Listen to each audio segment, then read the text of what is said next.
State and federal wildland fire agencies are getting ready for another wildfire season, and today these groups will give an overview of this year's outlook and preparedness plan.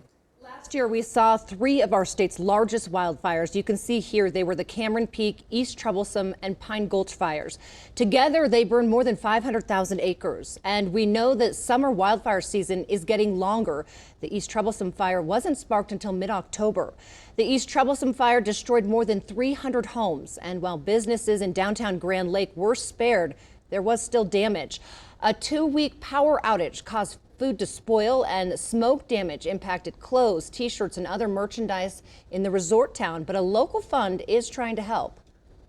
We're paying rent, we're paying mortgages, we're paying utilities for hopefully a 6-month period, kind of to allow these people to breathe, to not worry about the overhead, and to worry about their businesses, especially in the slow season, which is winter and spring. We call it the shoulder season. You can give by going to thegroundfoundation.com, click on donate, and in the drop down, pick the Emergency Small Business Assistance Fund.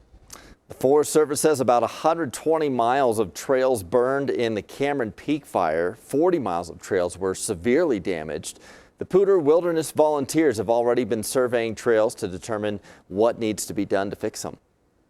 We raise the money and we will hire crews with it. These are county youth crews or Rocky Mountain Conservancy crews.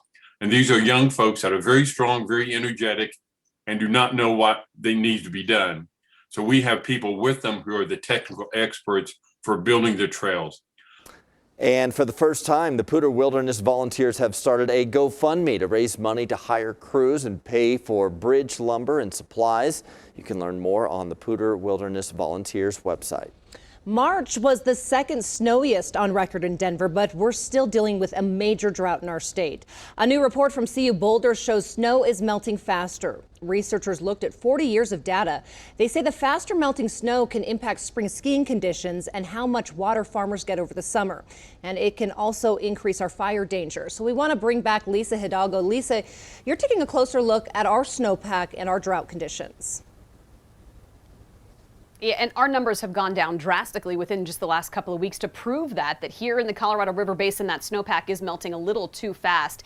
Now we're at 80% of normal statewide. Just a couple of weeks ago, we were at about 97%. So when you take a look at our drought conditions, unfortunately, the western states, 40% of the area there in the red, which means either exceptional or extreme drought. That covers a good portion of our western slope. The big storm in March, it really helped out there and through the South Platte River Basin up across northeastern Colorado. But obviously our western slope doesn't look good. And on days like today, when the winds pick up just a bit, we've got a lot of red flag warnings in place. I think, unfortunately, guys, this is going to be a pretty common sight for us here in spring because we're running out of days. We're running out of chances to bring that snowpack level up.